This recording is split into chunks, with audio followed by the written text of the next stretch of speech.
நான் சொல்லுவேன், தடைகளை நீங்க பார்த்து, பாஸ்டர் வேலையில எனக்கு ஆளு விடல, பாஸ்டர் லீவு தந்தா வீட்டுக்கு போயிருன்னு சொல்றான், இந்த சாக்கு போக்கு சொல்லாதீங்க. ஏன் சொல்றேன் தெரியுமா? நம்ம நிறைய பேர் சாக்கு சொல்லிதான் வளராம போயிட்டோம். எத்தனை பேர் நம்புறீங்க? சாக்கு சொல்றோம், வளர மாட்டாங்க. சாக்கு போக்கே சொல்லக்கூடாது. கர்த்தரை தேடுவதற்கு எதுக்கு சாக்கு போக்கு? நீங்க யோசிச்சு பாருங்க. சகேவு சாக்கு போக்கு சொல்லி தான் அவன் வீட்டுக்கு ரட்சிப்பு வந்திருக்குமா? அவன் வீடு சமாதானம் வந்திருக்குமா? அவன் சொல்லுகிறான், வேத வசனம் எழுதியிருக்கு, சகேவு இயேசுவை காண வேண்டும் என்று பிரயாசப்பட்டு ஓடினான். போகிற வழியில ஜனக்கூட்டம் மிகுதியா இருந்ததுனால அவன் குள்ளனானபடினால் இயேசுவை காண. இன்னைக்கு நிறைய தடைகள் இயேசுவை பார்க்க கூடாதபடி, சபைக்கு போக கூடாதபடி, ஜெபிக்க கூடாதபடிக்கு, வேத வாசிக்க கூடாதபடிக்கு தடைகள் வரத்தான் செய்யும். கூட இருக்கிறவங்களே குழி பறிப்பாங்க, கூட இருக்கிறவங்களே தடையா நிற்பார்கள். அந்த தடையையும் தாண்டி இயேசுவை காண வரணும்.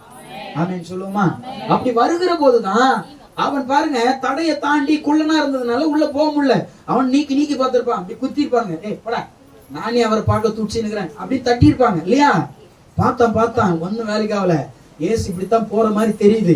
அவன் இவர்களுக்கு முன்னதாய் பின்னாடி ஓடி போய் காட்டத்தி மரத்துல மேல நின்னு, அப்பா இயேசுவை நான் பார்த்துட்டேன் அப்படின்னு சொன்னான். ஆமென் சொல்லுவோமா?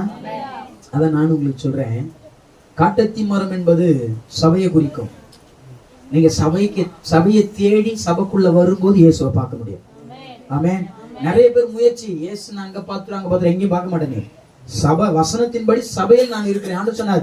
சபையிலிருந்து இஸ்ரவேல் ஜனங்களை ஆசீர்வதிக்கிறவர், சபையிலிருந்து தான் உங்களை ஆசீர்வதிப்பார். அப்ப சபைக்கு நீங்க எவ்வளவு முக்கியத்துவம் தரணும். ஆமென் சொல்லுவோமா? அவன் முயற்சி செய்தான், அவன் முயற்சியை கர்த்தர் ஆசீர்வதித்தார். சபைக்கு வந்து பாருங்களேன், ஃபேமிலியா வாங்க, குடும்பமா வந்து உட்காருங்க, கொஞ்ச நேரம் ஆனாலும் குடும்பமா கர்த்தரை தேடுங்க. நான் சொல்றேன், உங்கள் பாரங்கள், உங்கள் கஷ்டங்கள், உங்கள் கண்ணீரை கர்த்தர் மாத்துவார். ஓடுறான் ஒருத்தவன், ஓட்ட பந்தயத்துக்கு ஓடுவதற்கு 1 மாசம் இருக்கு. 1 மாசத்துக்கு முன்னாடி அவன் என்ன பண்ணுவான்? சாட்டு தூங்கினா இருப்பான். என்ன பண்ணுவான்? அதிகாலை எழுந்துச்சு 5 மணி 4 மணி என்ன பண்ணுவான்? விடா முயற்சியா தினந்தோறும் ஓடுவான். டெய்லி அவனுக்கு கிஃப்டா கொடுக்குறாங்க.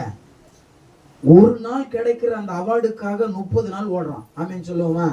நான் சொல்றேன், ஒரு நாள் கிடைக்கிற அந்த பரலோக அவார்டுக்காக வாழ்நாள் முழுவதும் ஓடணும். இந்த வாழ்க்கை முழுவதும் ஓடுங்க. ஆண்டவர் உங்களுக்கு ஒரு அவார்டு வச்சிருக்கிறார். சொல்லுவோமா?